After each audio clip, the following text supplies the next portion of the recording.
Hello, dear learners. First of all, I welcome you all to yet another very interesting module of this MOOC on creative writing.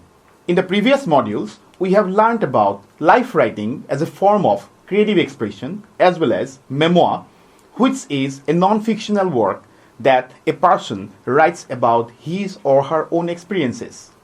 In this module, however, we shall broadly try to discuss autobiography as a creative expression. We have already learned that autobiography is an important component of life writing. You will note that, unlike a memoir that generally focuses on specific period in a person's life, an autobiography generally deals with life as a whole. Thus, autobiography can be seen as one of the most intimate and reflective forms of creative writing. It allows the writers to chronicle their lives, thoughts, and experiences in a structured yet imaginative manner. Unlike biographies, which is again another component of life writing, and which are written by someone else about a person, autobiographies are self-narratives shaped by personal memories, emotions, and perspectives. They offer a unique blend of storytelling and factual representations, making them a powerful literary genre that bridges personal facts with artistic and imaginative expressions. So, the main objectives of this video are to discuss what is meant by the term autobiography, to explore what is meant by writing an autobiography, to list out the important steps of writing an autobiography, to find out the challenges of writing an autobiography, and lastly, to have an overall idea of writing an autobiography as a creative expression. So let's begin our discussion by looking at what it means to write an autobiography. Dear learners, autobiography is a biography written by a person about himself or herself. It is to be distinguished from memoir, in which the emphasis is not on the author's developing self, but on the people and events that the author has known or witnessed, and also from the private diary or journal, which is a day-to-day record of the events in one's life, written for personal use and satisfaction, with little or no thought for publication. The term autobiography appears to have been first used by Robert Sadi in 1809. In Dr. Johnson's opinion, no man was better qualified to write his life than himself. But this is again debatable. Memory may be unreliable. Moreover, very few people can recall clear details of their early life, and most are therefore dependent on other people's impressions. Besides, everyone tends to remember what he or she wants to remember.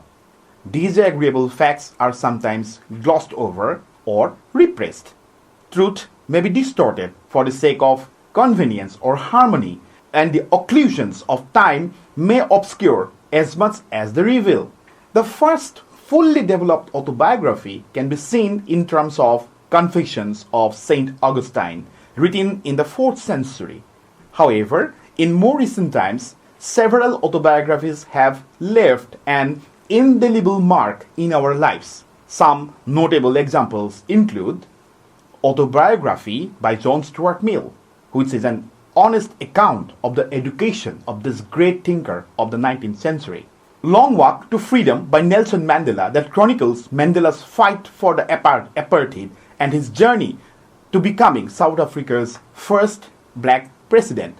As we all know, another very important example is the story of my experiments with truth by none other than the father of the nation, Mahatma Gandhi, which is a philosophical and spiritual autobiography reflecting on Gandhi's life and principles. Then we can also refer to the autobiography called I Know Why the Caged Birds Sings by Maya Angelou. And this is a powerful memoir about overcoming racism and trauma through resilience and self-expression. Another autobiography is Educate by Tara Westover, which is a modern memoir highlighting the transformative power of education against the odds of adversity. So, dear learners, let us quickly look at the essence of autobiography in creative writing. What is its essence? Autobiography as a part of creative writing is more than a chronological listing of events. It involves an artistic interplay between memory and narration, utilizing literary devices such as imagery, metaphor, and symbolism to bring personal stories to life. It seeks to engage readers by making personal experiences universally relatable. The subjective nature of an autobiography allows for introspection, interpretation, and reimagination, transforming raw experiences into compelling narratives. So, an autobiography serves multiple purposes. It can be a legacy, an act of self-discovery, a therapeutic endeavor, or a way to inspire and connect with readers. Writers use their voice, tone, and style to craft a narrative that not only informs but also moves the audience emotionally. So, after we have discussed the essence of an autobiography, let us quickly look at the key elements of an autobiography. The first important element is authenticity and honesty. A compelling autobiography is always grounded in authenticity. Readers are drawn to the truth even when it is uncomfortable or complex. Being honest about one's triumphs, failures, joys, and regrets makes the narrative powerful and relatable. The second key element is it must be having a well-defined structure. A successful autobiography typically follows a structure that provides coherence to the narrative. For instance, it should have an introduction, a body, and a conclusion. The introduction sets the stage for the story, offering a glimpse into the writer's background, motivations, and major themes. The body chronicles the key events, influences, and turning points in life, arranged either chronologically or thematically, and the conclusion reflects on the lessons learned, transformations undergone, and the overall journey of life. The third key element of an autobiography is that it should be having a unique narrative voice. The author's voice is what makes an autobiography distinctive.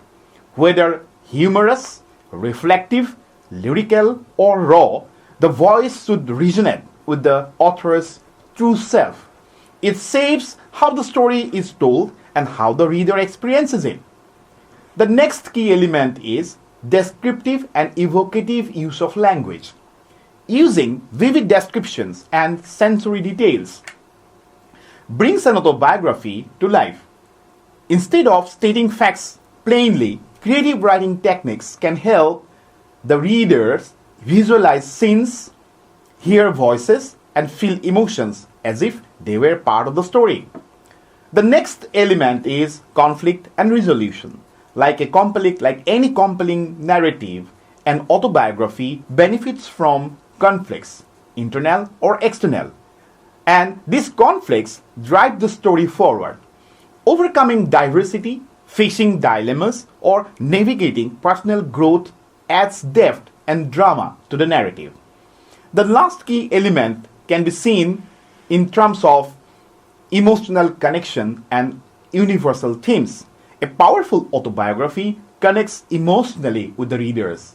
It often includes themes such as love, loss, resilience, identity, and transformation. These themes make the narrative not just personal but also universally resonant.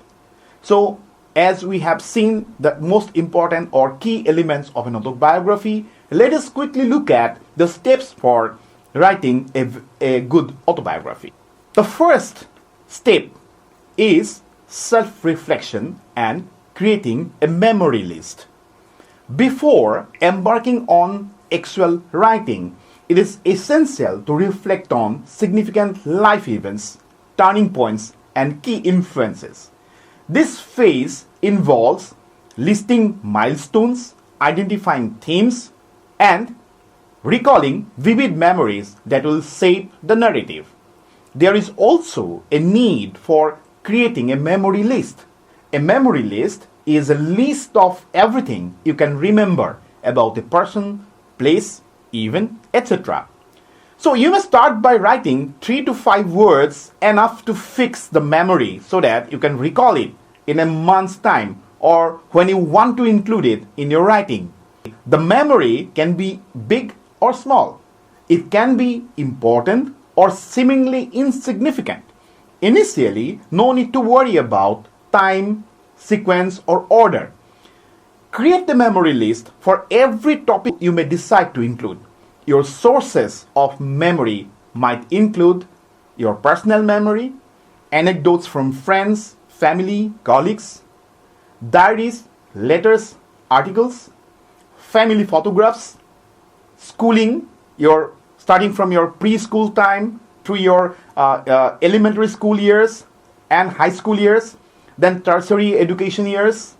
Then you can also think about your career and work years, retirement years, hobbies, vocational activities, sports, recreation activities, travel, vacation, holiday traditions, places or homes lived in, favorite foods and recipes, accomplishments, awards, accolades, honors that you received, clubs, associations, institutions, organizations in which you worked, historical events lived through, special occasions, turning points in life, spiritual journey, friends and acquaintances, also romances, courtship, marriage, children, etc. The next step of writing an autobiography is to decide for whom you want to write it. Before writing, you must consider for whom an autobiography is written. You may consider the following points. You may write your autobiography for your own interest and satisfaction. You may write it for your family or friends. Or you may also write it for the organization, the institution, or the company in which you have worked. Or you may also write it for the general public. You may also write it for one specific, specialized section of the general public. Hence, the target audience will necessarily dictate the style and level of professionalism that will be required for writing your autobiography. Then, the third step of writing an autobiography is to choose a theme or the central message. An autobiography often revolves around a particular theme. For instance, they may be resilience, self-discovery, cultural identity, personal evolution or growth, the pursuit of dreams, and so on.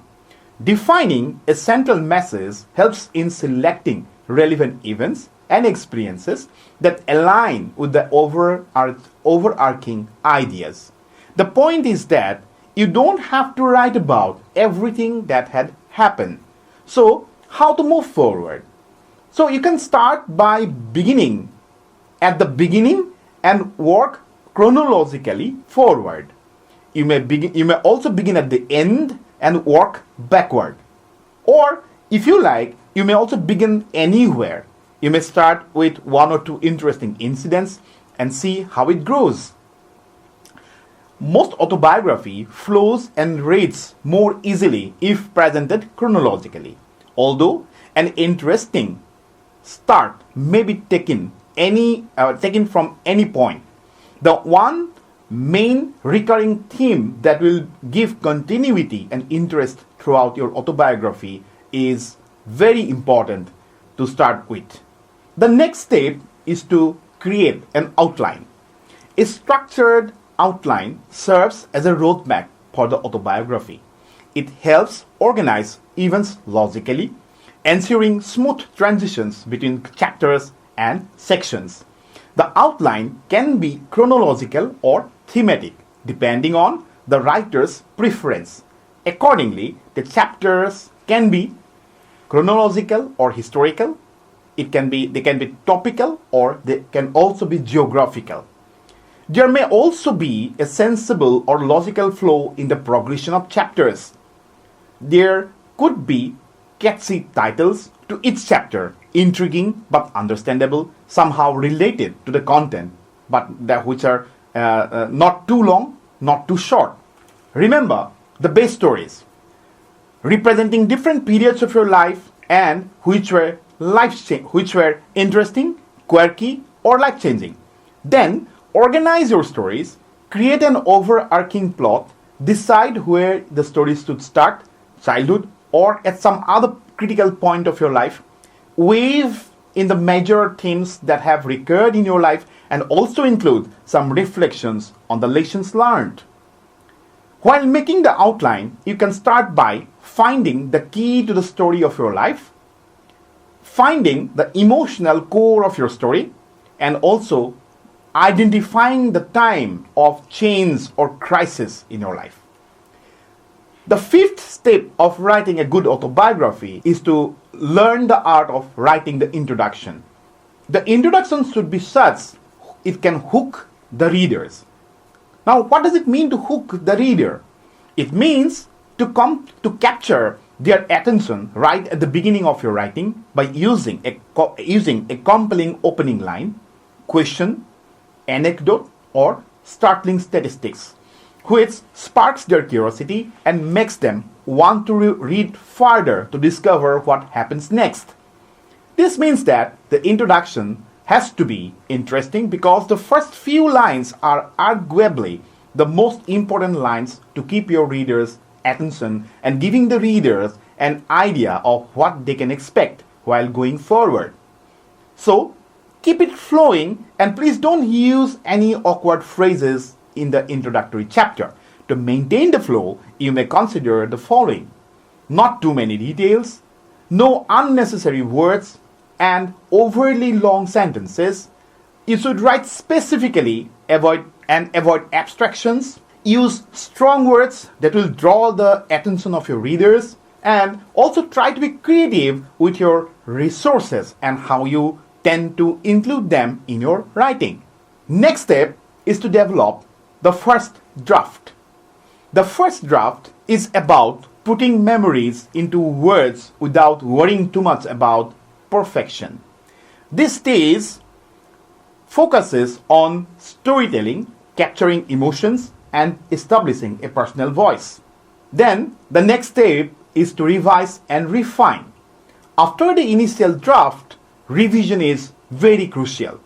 Usually, revision involves the following points: eliminating redundancies and unnecessary details, enhancing descriptions and dialogues, ensuring coherence and consistency in tone and style, and also checking for factual accuracy where required. Then the next step is to seek feedback. Sharing the manuscript with trusted readers, friends, mentors, or seniors or editors can provide valuable insights. Constructive feedback can help refine the narrative, making it more engaging and impactful. You must note that honesty is the best policy while writing an autobiography. Never embellish the truth, instead show your feelings. Don't make up everything just to make your autobiography more exciting. Don't invent people, places, or problems. Don't characterize friends or enemies as totally evil or unbelievably noble. If you are unsure about anything, ask permission, seek for feedback, and or leave it out. The last step is polishing the final draft and deciding on a mode of publication. Autobiographies can be self-published, published through a publisher, published online. Editing while finalizing the draft is very important. Make sure you have got your facts right and accept the opinions of others. Obtain permission from the people mentioned where needed. Spell check and grammar check accordingly, and if you are not confident, hire a copy editor. Plagiarism is an unforgivable sin.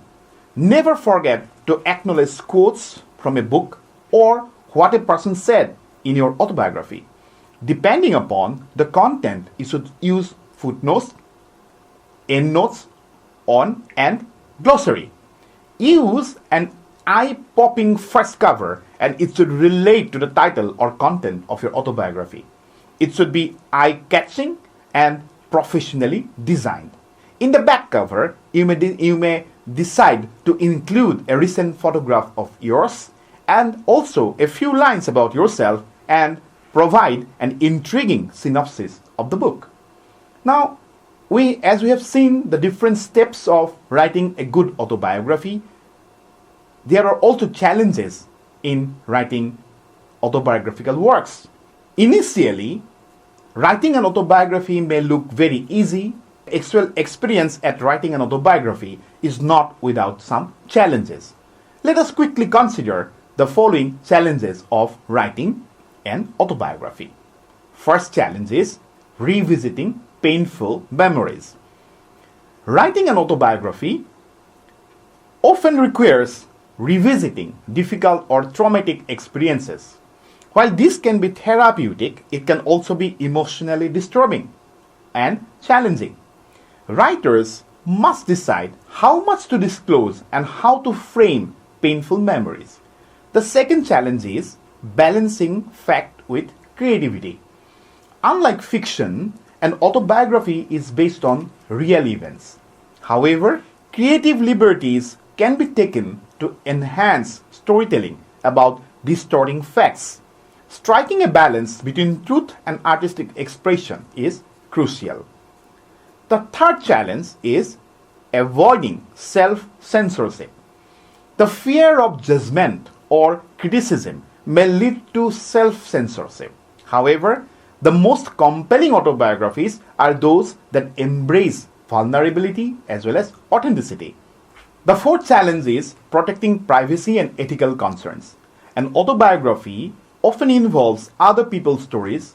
Writers must navigate ethical concerns by seeking permissions, using pseudonyms, or omitting sensitive details to protect privacy.